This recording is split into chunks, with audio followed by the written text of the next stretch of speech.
Let me check my schedule while we talk to the pros.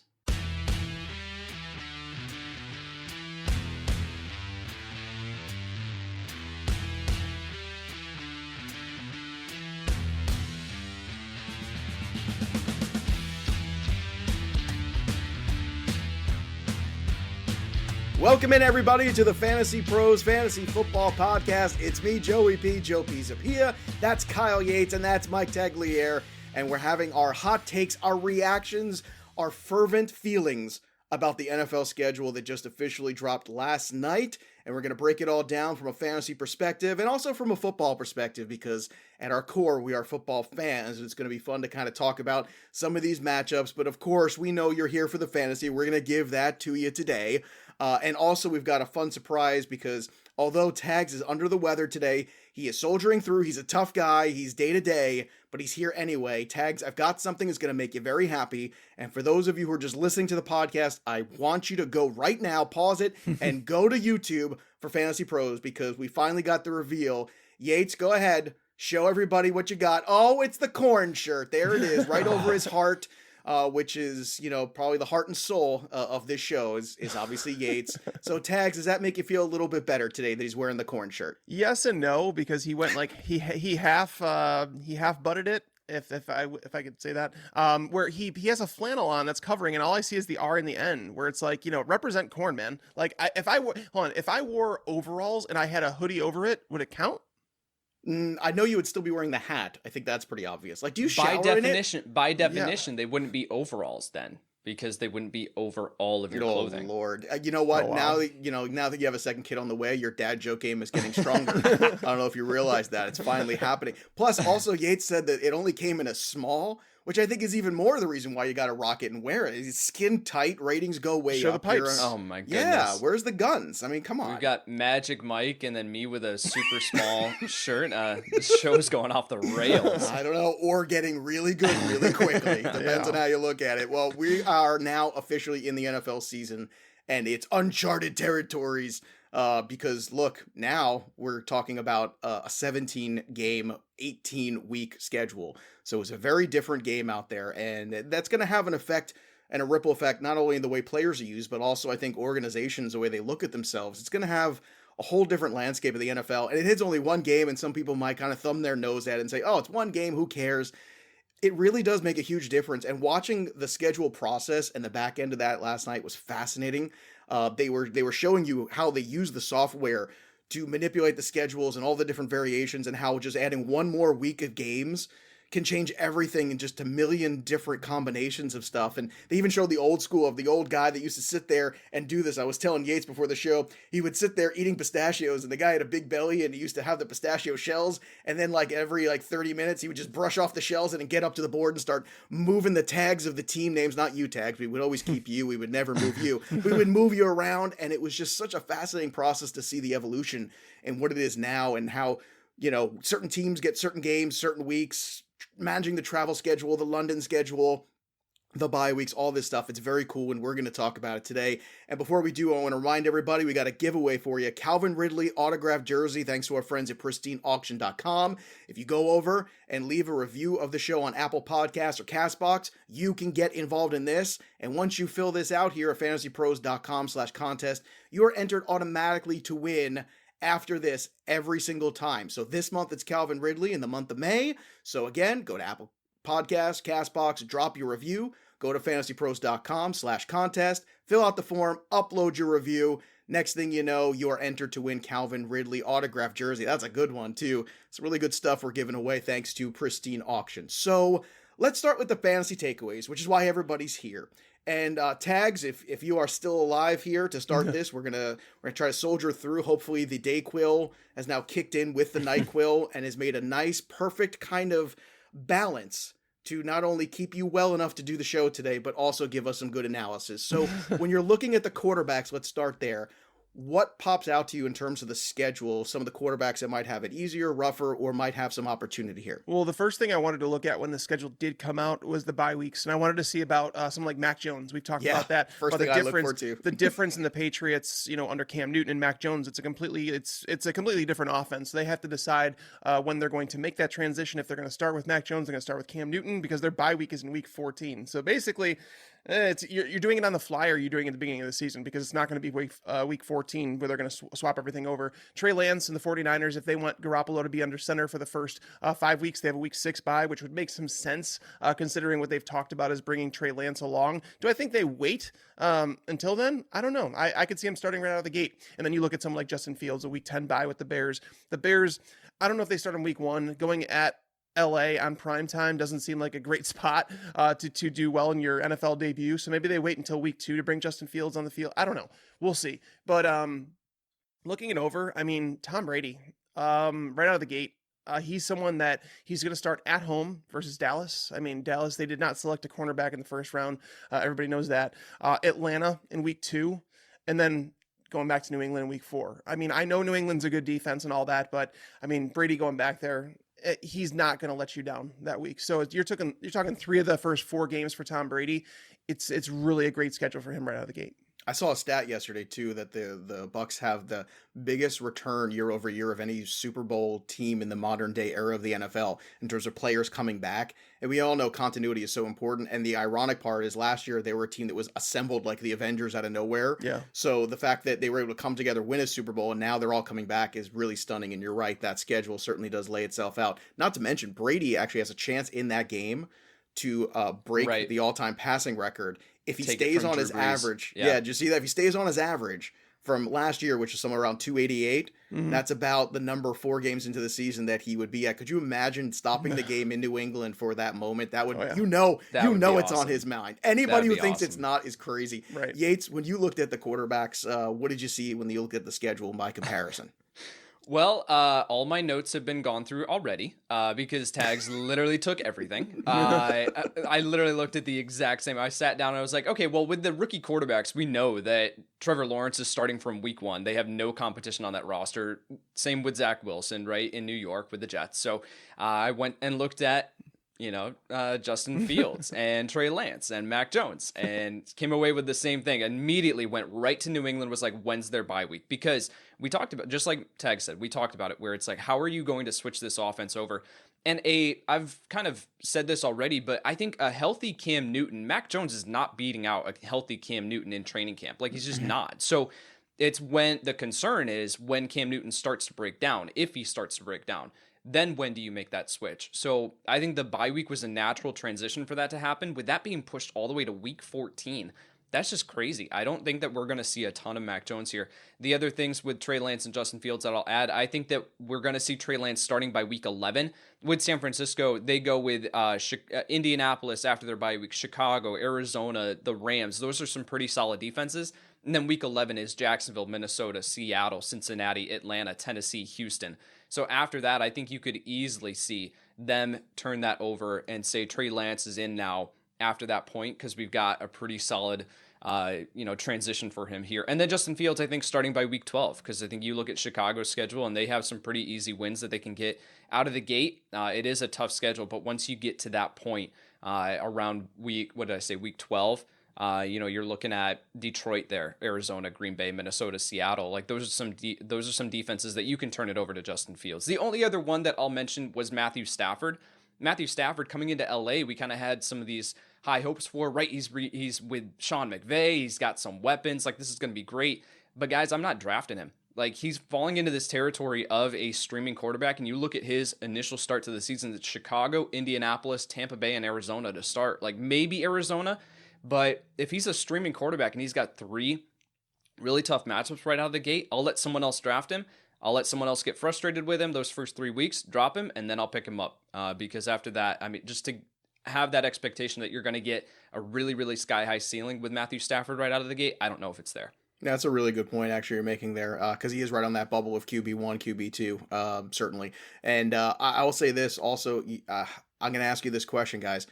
What's the percentage that Justin Fields in your mind does open up week one? Yates, I want to start with you on this one. Give a percentage on it, because I don't think it's an impossibility, Oh, really. for sure. For sure. I would say probably around like 30% is probably That's what where I was my thinking initial too. reaction is, like where they're committed to Andy Dalton starting this season. Now, it's going to take Justin Fields showing out in training camp and clearly being the better quarterback, which I think he absolutely can, which is why I'm giving it a 30% chance. But I think that they're going to roll with Andy Dalton for at least the first part of the season. If the wheels fall off, then they'll turn to Justin Fields. I was in those 30s. Tags, are you there, or are you higher or lower? I would be higher. I'd say it's 50-50. I know they talk about Andy Dalton being the starter in that, but I mean, the Bears are just, they're in a weird spot. They can't afford to not take chances with, especially Right. right now, with Nagy on the hot seat, Ryan Pace in the hot seat. It's like, this is a conversation they actually have to have. And if Justin Fields goes to camp and looks fantastic, there's no way they're going to keep him on the bench. There's no way you can do that. If they go to the camp and they're like, all right, this kid needs some work, there's things we have to work on with him, of course they're going to start Andy Dalton, because it's the safer play for them. But again, I think it all comes down to how he looks in camp. So I'm going to put it at 50-50 right now. I would say that the favorite is probably Dalton slightly, so maybe I should say 49%. But I do believe that if he shows out in training camp and actually shows that he's ready to play, I think they're going to put him on the field right away. All right, let's start with the running backs this time with Yates, so that way Tags doesn't steal all of his good analysis. So what running backs benefited, in your opinion, from this schedule? Oh, benefit? I think Najee Harris, right? Like we talk about Najee Harris to begin the season, and we knew that he was going to get a significant workload. He's got the draft capital. So as far as a player who benefits, Buffalo right out of the gate, which is a solid run defense, but it's not a matchup that I'm scared of with him getting a ton of work. And then Las Vegas, Cincinnati, and Green Bay all to start that 4-week stretch there. So the schedule gets a little bit tougher after that, but he can get off to a really, really hot start. So otherwise, I'm looking primarily at the beginning of the season to see which of these guys can get off to a hot start right now. Because if we start to look at the playoffs already, we're kind of doing ourselves a disservice, because it so much changes throughout the NFL season. But there are a couple of matchups that I'm going, like, I know that these teams are going to be terrible week one, and I know that they're going to be terrible week 16, week 17, and that's Houston and Detroit as far as run defenses specifically. So even though Detroit has made a lot of solid upgrades, they're still far away from being a matchup that I'm scared away from for fantasy purposes. So specifically with Houston, the Chargers running backs, Austin Eckler and whoever that secondary option is, maybe it's Larry Roundtree, Houston gets Houston in week 16 for the playoffs. And then the 49ers running backs, if that's Trey Sermon, Elijah Mitchell, whatever that looks like, get Houston in week 17. So with that playoff schedule being pushed back a little bit, those are two matchups that I'm kind of circling, saying like the Chargers, the 49ers, I'm not changing my draft strategy, right? I'm not going in and, setting a precedent on drafting these two guys, but just circling that and saying like these are some pretty good matchups in week 16 and 17. You dogged out my boy Jeffrey Wilson there. You didn't even mention him. That hurt my feelings deep down. There are like 5 or 6 running backs. I didn't Is want to that go through all? all in San Francisco. No, I understand. I'm kidding you. But I mean, we'll get to the strength of schedule, and I'm going to use the air quotes there when I Right. talk about that, because we all know a couple injuries and that goes out the window, and it's just such a dangerous thing to really get hung up on. We will touch on it because we do our due diligence here, but I think taking that with a healthy grain of salt is always good. But like Yates is saying, it's about the beginnings of the ends, and the teams that are in full rebuilds, the teams that have weaknesses that they can't fix no matter what, and maybe could only get worse.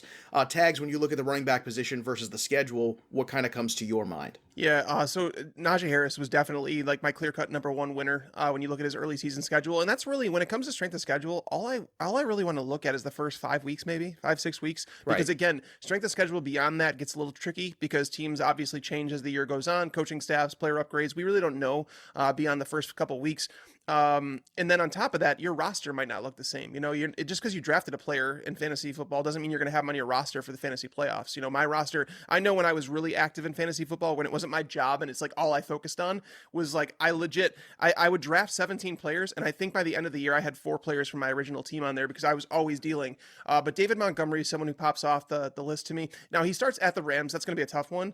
But after that, he's going to play versus Cincinnati, at Cleveland, versus Denver or versus Detroit, at Las Vegas, and then versus Green Bay. Like, I'm not scared of any of those matchups. I know Cleveland is someone that is a team that's getting better, but they haven't been dominant against the run. The linebacking position has been lacking. They did lose Larry Ogunjobi this offseason. They released Sheldon Richardson. So, like, they have some changes on the interior of that defensive line as well. So, if there's a weakness, it's against the run. I like him. Travis Etienne. The schedule for the Jags is fantastic. Now the question is, do they, get him in? Do they give him 15 touches right out of the gate? They should. The 49, if you really are the type that wants to look forward to the fantasy playoffs, the 49ers stretch run is amazing. In weeks 14 through 17, they play against the Bengals, the Falcons, the Titans, and the Texans. I mean, it doesn't get any better than that. So if you have a clear-cut running back, but again, we don't even know who that is right now. Going to the bad side, Zach Moss and Devin Singletary are basically not draftable, in my opinion. They were already someone that you didn't want to draft, but maybe they fell far enough to where you're like, oh, I can get them at a value.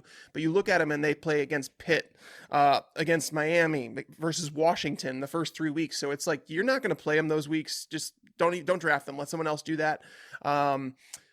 Aaron Jones has a mixed bag at the start of the year. Like, obviously we already have Aaron Rodgers and the concerns with him not being on the team. If he's not there, this whole entire team gets a major downgrade. And then you look at the schedule for Aaron Jones and you see at New Orleans, at San Francisco versus the Steelers in 3 of the first 4 weeks. Now they do have Detroit and Cincinnati mixed in there in weeks 2 and 5, but it's a mixed bag. And the last one I want to say is a bad, like, the strength of schedule, again, as you said, Joe, it's not an end-all, be-all. It's more of like, if you're having a tough time deciding between 2 players, use this to be a tiebreaker. Chris Carson is going to play at Indianapolis, who is just dominant there ever since Frank Reich took over. Matt Eberflus, the defensive coordinator, been dominant against running backs. Then versus Tennessee, great matchup, not going to deny that. But then back at Minnesota, who's going to be a lot better. At San Francisco, stop running backs, and then versus the Rams. So it's not a great start to the schedule for Chris Carson. They're talking about mixing in Rashad Penny a little bit. So these are players that you might just say, all right, I have this in this tier with other players. Take those other players because their schedule to start the year is going to be a little rough. Yeah, I got to tell you, I'm knee deep in doing the RPV for the Black Book for the running backs.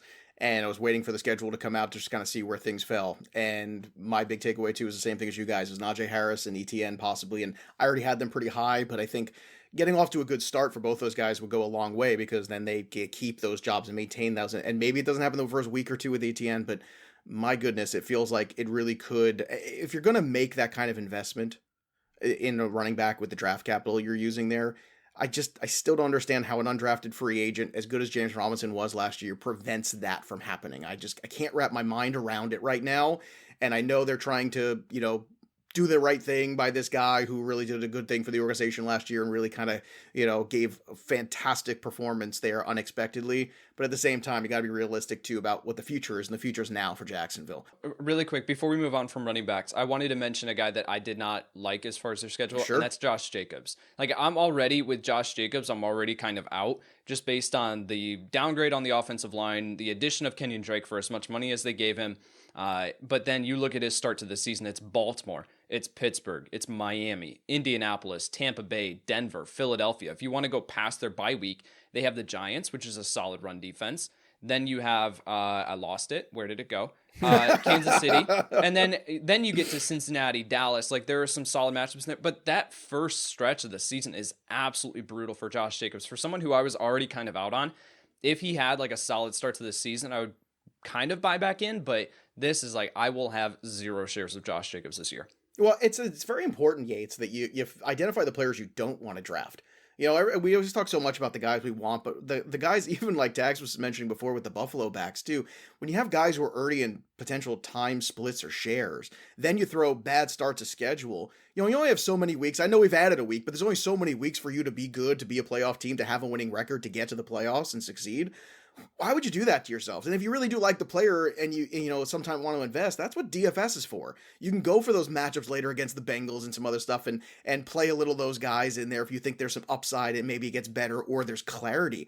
But recognizing right now the stocks that you don't want any part in, I think goes a huge, long way in terms of good preparation for the summer when draft season kicks off. In fact, I don't think there's enough time spent on the players. We say, you know what, this is not a good situation, run away. Everybody likes to look for opportunity, but at the same time, like, opportunity is terrific, but let's also talk about the downside and guys that could really kill your team with bad investments. And those ADPs right now do not jive with all the stuff that you guys are talking about, and I'm with you. All right, let's talk about one of our sponsors and talk about your best defense for the unexpected. Are you prepared for the unthinkable if it happens?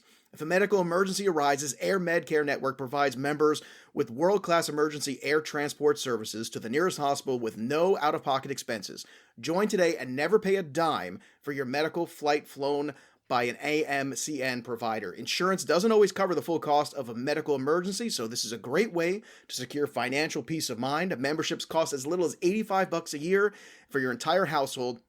And right now, as a Fantasy Pros listener, you'll get up to a $50 Visa or Amazon gift card with a new membership. So visit airmednetwork.com/Fantasy Pros. Again, that's airmednetwork.com/Fantasy Pros, and use the offer code Fantasy Pros no matter where you are in the game of life. An Air Medcare Network membership is the protection no one would live without. Now, that being said, what are some of the wide receivers tags that we can't live without because this schedule looks so good for them, at least off the bat? I mean, the Panthers wide receivers are going to have it made right out of the gate versus the Jets, who really don't have, I don't think they have a starting caliber cornerback on that roster right now. I mean, Bryce Hall is fine, but I'm just saying, I don't like their roster at all. You look at that, and then after that, they go against New Orleans. New Orleans used to be tough, but now, they lose Janoris Jenkins. Marshawn Lattimore had a felony arrest. Like he might be in trouble with the league. He might be suspended. So all of a sudden, New Orleans is looking like a good matchup. At Houston after that, at Dallas after that. The Panthers wide receivers like DJ Moore, Robbie Anderson should eat to start the year. The Bucs wide receivers have a tremendous start. We talked about Tom Brady. So obviously if Brady's going to have a good time, they're going to have a good time against Dallas and Atlanta in the first 2 weeks. The bad side of things, there's two players that really popped out to me, Kenny Golladay and Michael Thomas. Michael Thomas against Green Bay, J.R. Alexander. Carolina, they just upgraded a cornerback in the draft. Like that's not the worst matchup, but whatever. But New England after that, Stephon Gilmore. The Giants after that, and James Bradbury. Washington after that, the team Washington was one of the best against wide receivers last year, and they didn't even. Ronald Darby is not a shutdown cornerback. He's not that guy. So I don't. Well, that's all because of the pressure up front. Exactly. When you have that kind of pressure up front, you're giving the guy less time to look downfield. Therefore, the corners become better. It's very chicken and egg. Oh, for sure. Well, that's the thing. But you still need the cornerback talent, and they've actually replaced him, and they'll be fine. Kenny Golladay versus Denver and Washington the first 2 weeks. Then he gets Atlanta, but then again New Orleans, Dallas. The Rams. So maybe Kenny Golladay the first 2 weeks, he's almost like, these are the players you want to look at and you say their matchups and you say, all right, Daniel Jones, we talked about this last year, Yates. We said that Daniel Jones was someone, do not draft him. Like, absolutely. I don't care how far he falls. Do not draft him. He's going to be dropped after the first 4 weeks. I feel like Golladay, he's not going to be dropped, but Golladay is someone that's going to be drafted as a top 24 wide receiver. I believe after the first 2 weeks, you're going to be able to trade for Kenny Golladay as a borderline top 30 wide receiver. I think people are going to lower their expectations for him, and then you're going to get Atlanta, Dallas, into the next 3 weeks. So you'll get return on that investment. So Golladay and Michael Thomas are guys that, again, in tiebreakers, I'm just going to move down a little bit. I love that it's mid-May and we're giving everybody trade targets. This warms my heart. This is the greatest podcast ever. All right, Yates, wide receivers. What's your takeaway from the schedule?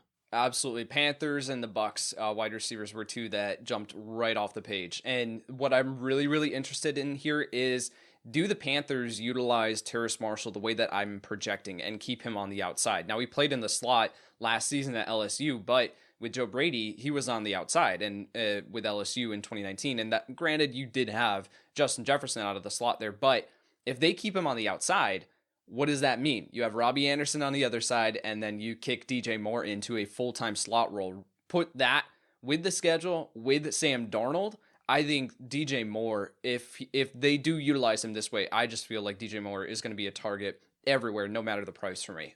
So Panthers wide receivers there for the same reasons Tags mentioned, and then the Bucs because Cowboys, Atlanta. Looking a little bit further down looking right away and then further down, the 49ers with Detroit right out of the gate. The 49ers receivers here, Deebo Samuel, Brandon Ayuk, they are going to be smash plays in week 1.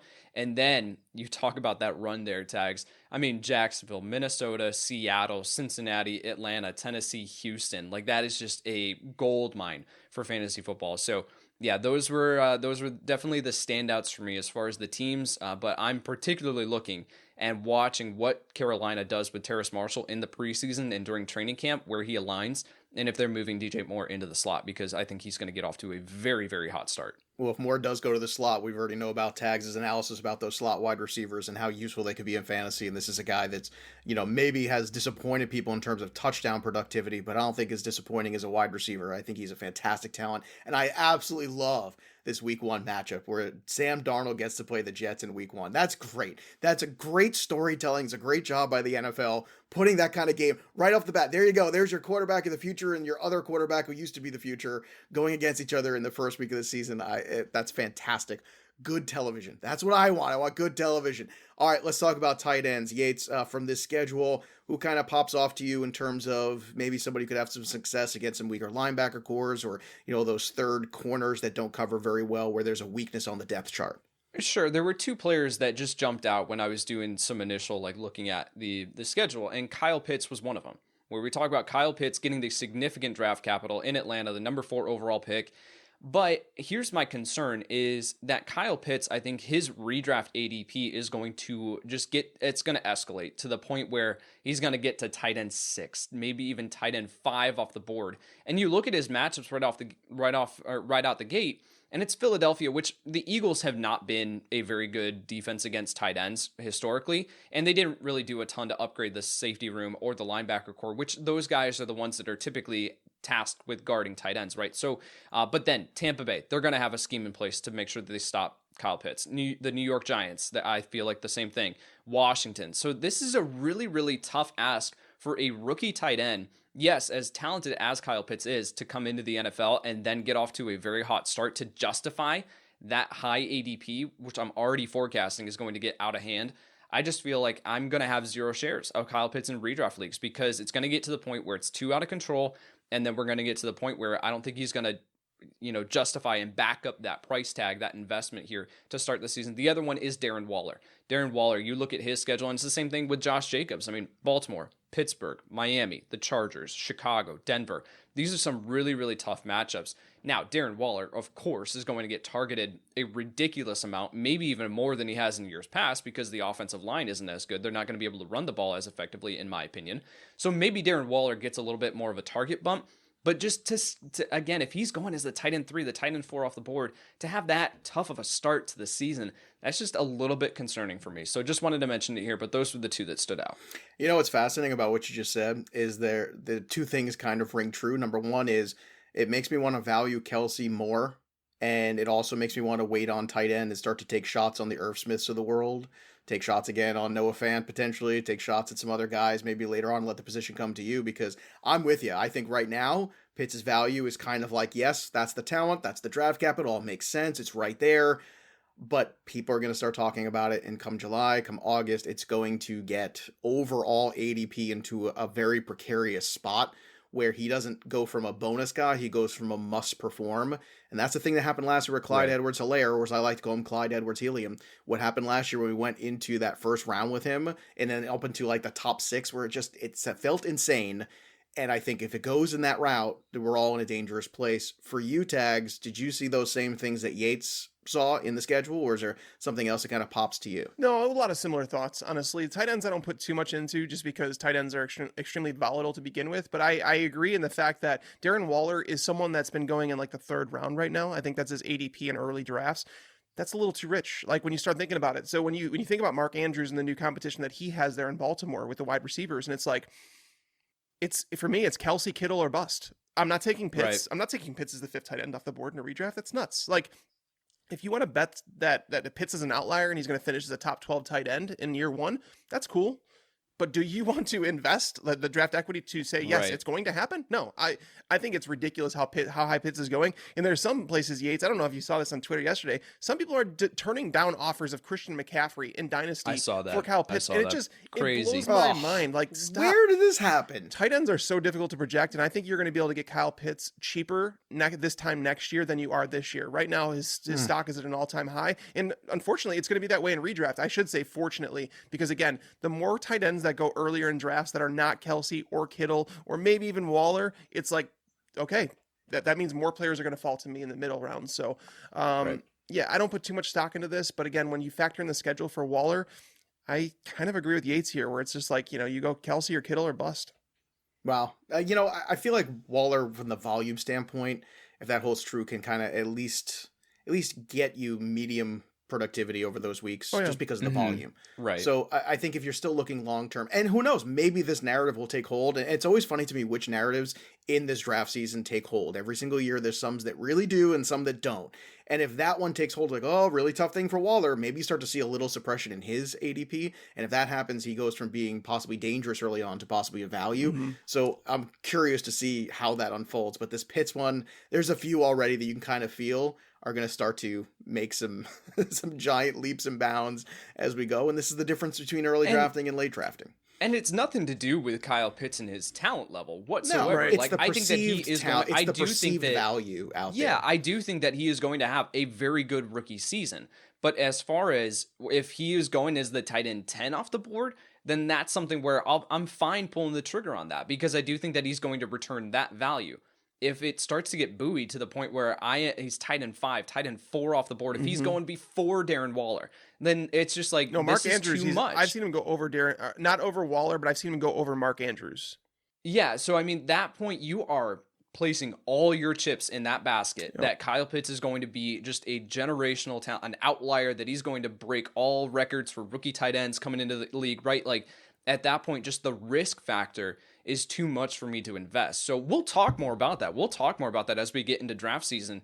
But again, with this point now, and once we find out what ADP, right? ADP is so crucial to our evaluations because with Darren Waller specifically, you know, if he ends up, if Joe, you mentioned it, if that narrative takes hold and he starts to fall to the tight end 6, tight end 7, then that's a point where we say, okay, that's worth the investment there because he is going to see a ridiculous target share. He's not going to bust. He's not going to hurt your team during those first, 7 weeks of the season. Will he give you top tier value then? No, probably not. But he's still going to be perfectly fine at that investment point. Whereas if he's going as a tight end 4, the tight end 3 off the board, then that's just a little bit too much where we look at the risk factors involved and we say, that's a little bit too much for me, I'm out. And I know this is a schedule show, so I know I'm going a little off track here, but I really want to have this conversation since we're here talking about Kyle Pitts. If Julio Jones is moved, it's going to change things for me a little bit. Like, I'm absolutely going to raise Pitts up my board. But however, let's just pretend Julio Jones is still there. Okay.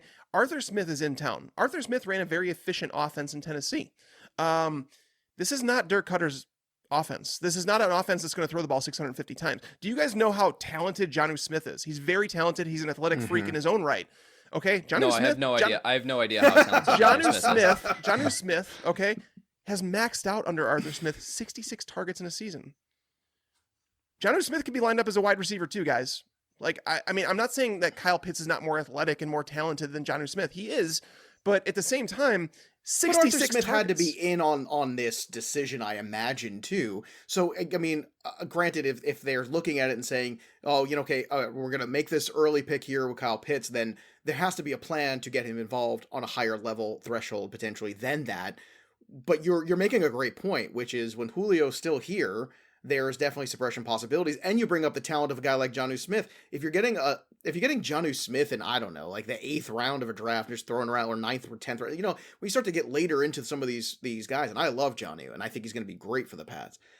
I think that's where the value lies. And if you see these guys going over even the Hawkinsons and Mark Andrews, who you think are just still going to be good, or that fantasy league average tight end at the worst, well, you take that value and you spend your draft capital in other places where on a weekly basis those other guys are going to deliver, because it's about winning weeks. It's not about winning overall, like, well, I hope they help me overall in terms of receptions and yardage for the year. No, we're talking about short windows every week where a guy can help you win a week, and that's what you're looking for and what you're going to pay for those guys, and usually they come from quarterback, running back, and wide receiver. So I wanted to chime in really quick with Tags' point, because I completely agree with you that you look at the offense that I think Arthur Smith wants to run, and there's a ceiling there, especially with Julio in place. Now, there's a couple extra factors here with Tennessee specifically, and what Arthur Smith was able to do. One, he had Derrick Henry. So you can just run the ball. Two, that defense, while it wasn't great, it was better than what Atlanta has in place right now. So I think that when you look at now what Arthur Smith has in place in Atlanta, he has Mike Davis, Quadri Allison, and Javion Hawkins. Like, those are his running backs. Sorry, none of those guys are Derrick Henry. They're not shouldering the same type of workload. And then additionally, that defense is not ready yet to support that type of running game. To play in the NFL. I fixed it for you. This defense is not ready to play in the NFL. I'm not gonna go that far. Falcons fans at Mike Tagliere NFL Hey, on the Twitter. Falcons are like my second favorite team. Well, third now. Third. Well, they do give you a lot of fantasy points because of that defense. Yeah. So anyway, I just think that goes together where I say, like, I don't want to completely just copy and paste what Tennessee did from a personnel perspective, what they did from a pass attempt total, rush attempt total last year, and just drop that and paste that onto Atlanta's And Ryan roster right Tannehill now. is not the same passer. He's better than Matt Ryan. That Matt Ryan He's better. is necessarily. He's better. I think if Ryan I don't Tannehill, think I so. think if Ryan I Tannehill played struggle with with Julio that. Jones and Calvin Ridley as long as Matt Ryan has, I think that you would be considering Ryan Tannehill as a top 5 quarterback in the NFL. I think Ryan Tannehill is a much better quarterback than he gets credit, especially in fantasy. I think Matt Ryan. No doubt about that. I like Matt Ryan as a competent quarterback, but I think Matt Ryan is overrated. And by the way, guys, if you're watching on YouTube, like right above me, you can see that Falcons logo. It's because I have a giant Julio Jones canvas up there. So Oh, do you like Julio Jones? I've never heard that before. yeah, no, but but really, in reality, I don't think Matt Ryan would be looked at as a top tier quarterback if it was not for Julio Jones. I don't. Well, if you're fair. interested in getting a huge Julio Jones, maybe you should try Blue Chew. It's a unique online service that delivers the same active ingredients as Viagra and Cialis, but in a chewable form and at a fraction of the cost. Stop! I'm trying to do the read.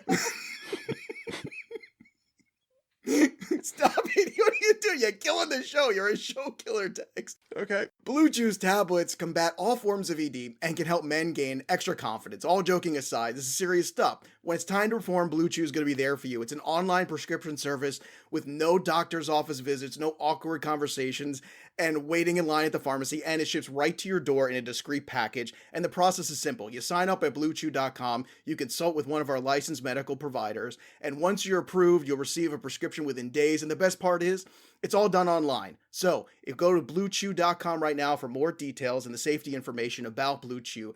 And we've got a special deal for our listeners. Try Blue Chew for free when you use the promo code FANTASYPROS at checkout and pay just $5 for shipping. Again, that's bluechew.com. Fantasy Pros is the code, and that's just $5 shipping. You get your first month for free on us, and we want to thank Blue Chew for being a sponsor of our show today. I want to move on and have some fun, some real football talk here before we close things out. I want to start with week 1 because obviously we're all looking at the Cowboys-Bucks.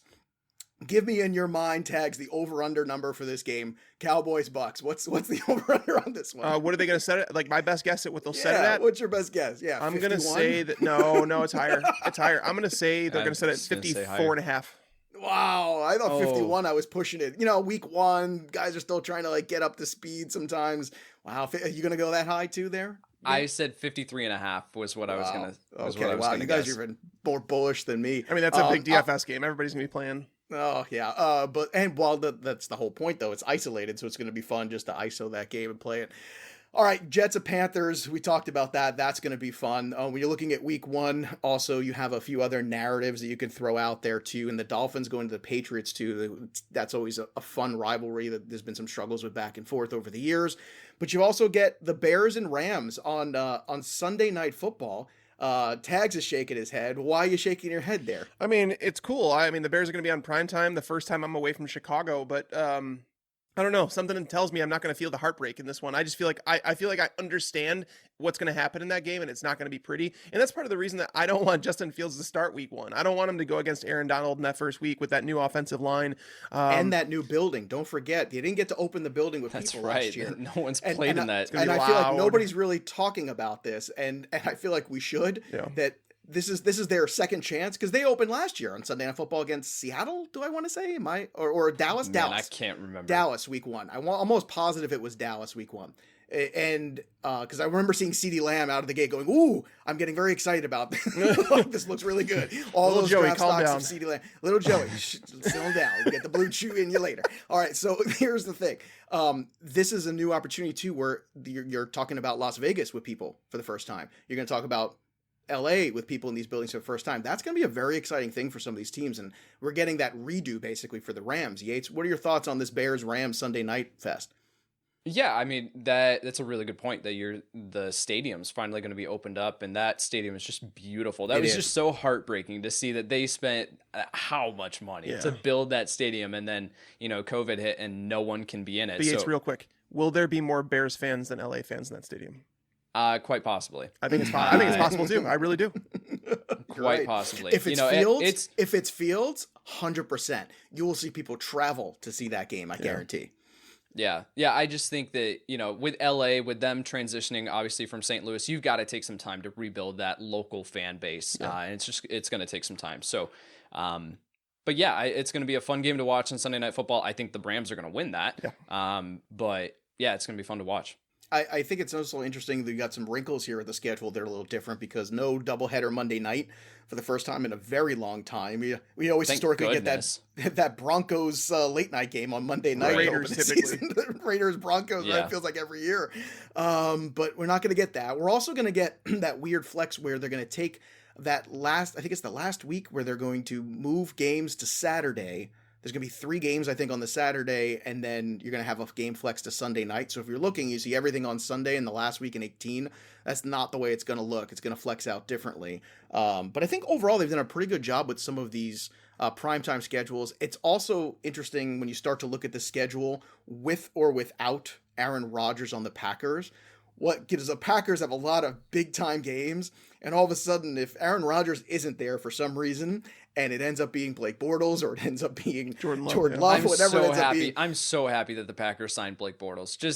The narrative is just so fantastic. Well, yeah, I mean, but just because this is like your friendly reminder from us here at Fantasy Pros that just because they signed Blake Bortles does not mean that it means nothing with Aaron Rodgers. Like Rodgers is not showing up to the training camp or the mini camp, and they only had Jordan Love on the roster. It wouldn't shock me if they signed another quarterback, to be honest with you. They have to do that. So this means nothing in terms of Aaron Rodgers. Do we think Aaron Rodgers is going to show up?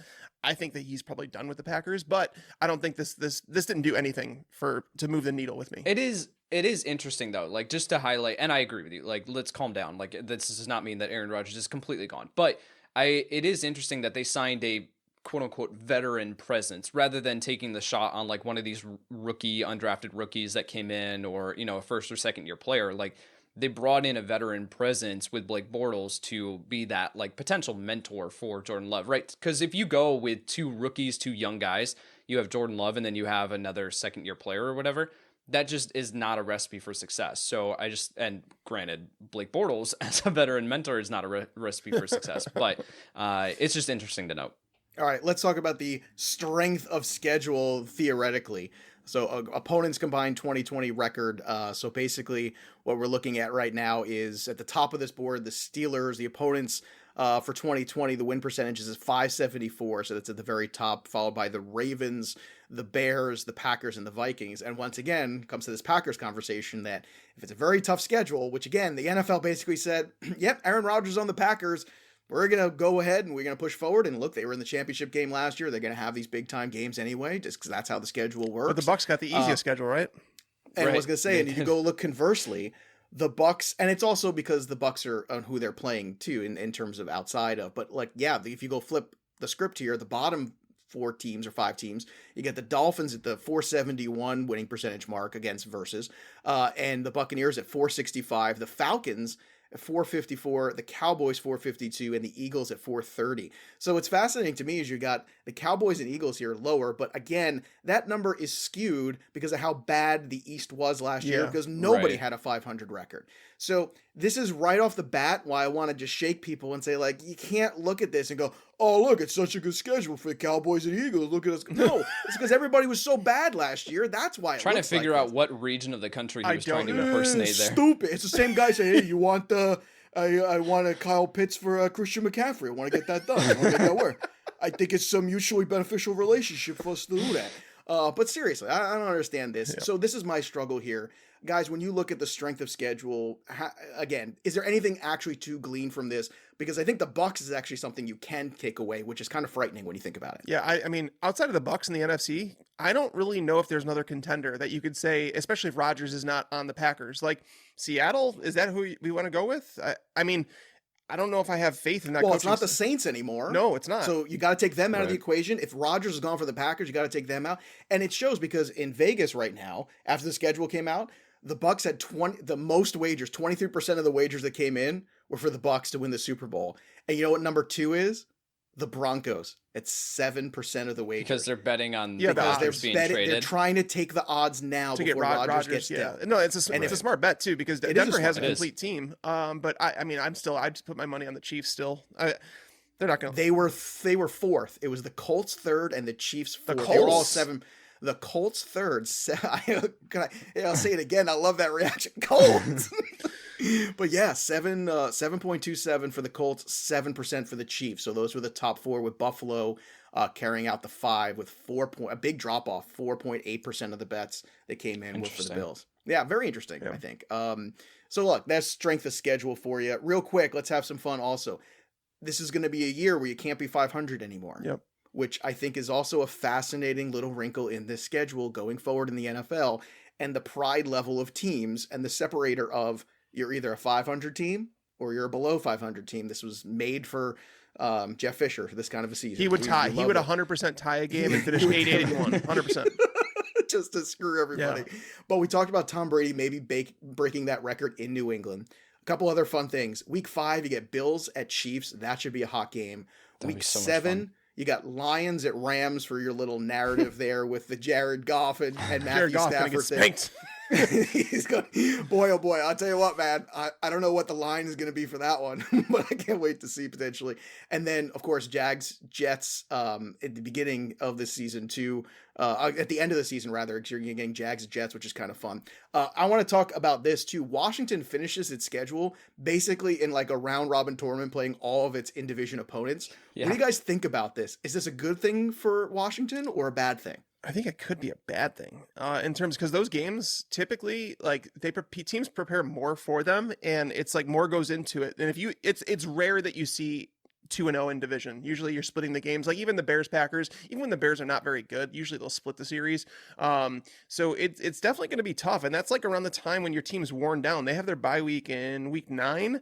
I mean, it's a middle season bye. I think about that. I think about teams having their bye is their strength to bye weeks now and when they come. I thought when they expanded the regular season a week, I thought they should have given every team 2 bye weeks. I really did. Agree. I thought it would have made things a lot better. I think they will in time. I think they will. I think they're gonna get that feedback. Yeah, I do. Yeah, I believe they should. It would have made more sense. You know, extend the season another week if you want to, just to give each team a bye. I don't really care how you do it. But either way, I don't think it helps them. I really don't. I just think that that's too much on your plate at the end of the season when you're grinding. And then if you get through that, it's like all of a sudden the playoffs are here and you're playing the best teams in the NFL. So it's tough. I mean, unfortunately, and I really hope that we see Ryan Fitzpatrick in a playoff game. Did you know Ryan Fitzpatrick has never played in a playoff game? Which is just that's crazy. It is crazy. And you didn't know that, Yates? I didn't know that. Yeah. He's never played he's played on every team in the NFL, but never in a playoff game.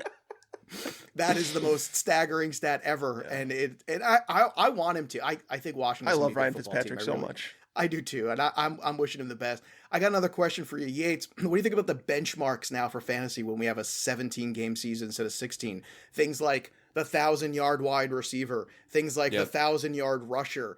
Does this change your point of view? And, you know, what do you do when you talk about now the records when a guy throws 53 touchdowns in a season? Well, you know, where do you put the asterisks? Because this is the regular season going forward. They're not going to go backwards. They're never shaving games off the NFL schedule again. That's never happening. So you almost have to put the asterisks on the old stuff. What do you think about the benchmarks? 4,000 yards passing, 1,000 yards rushing, 1,000 yards receiving. Is that gone by the wayside now? I think it has, but it's also going to be really interesting to see how these players hold up for an extra game. We talk about it all, like it is rare for a running back to play all 16 games. Now, 17 games, like that's a tough ask. So do we see teams move towards more of a committee approach? Do we start to see some players like have a built-in bye week, like on their, like they just wear down and they're saying week 11 I have to rest, you know, like what does that look like? So I just don't know. It's going to be one of these things where we just have to get through the season. We have to get through the season and see what the numbers shake out as to be able to determine, did it rise dramatically? Did these records break in year 1 of this new new schedule, or did we start to see some players not finish the entire season, not finish all 17 games because it is just so much more demanding on their body? So as of right now, man, it's really hard to be able to say that with any kind of confidence. I think that it's going to be one of those things where we have to get through the season and then we figure it out from there. This has been so much fun because it feels like the season started. It really has. Like, this conversation feels like we're in football, which I know it's only May. A little part of Tags just died. I know, a little part of Tags just died inside. Yeah. But that's, we'll try to air med you out, which, by the way, I want to thank our sponsors of the show, Air Medcare. I want to thank them for being a sponsor of the show. Go to airmedcarenetwork.com/fantasypros. Use that coupon code fantasypros. Again, they have plans starting at $85 a year for an entire family. And don't forget about Blue Chew. Go to bluechew.com. Try it for free when you use our promo code fantasypros at checkout and pay just $5 for shipping. That's bluechew.com. And of course, don't forget about that jersey, Calvin Ridley autographed jersey. Thanks to our friends at Pristine Auction. Head over to fantasypros.com/contest to get all the details on how to get involved with that. This has been great fun. I'm excited for the football season. I know it's still months away, but again, when you get the schedule, you can really start working those projections, getting those rankings, understand these hot starts. My goodness, we just gave you trade targets. You better be writing all this stuff down and make sure you're ready to go, because we're going to be here on Fantasy Pros. So subscribe wherever you get your podcasts, and of course to our YouTube channel as well at Fantasy Pros on YouTube. That'll do it for us, but the story of the game goes on.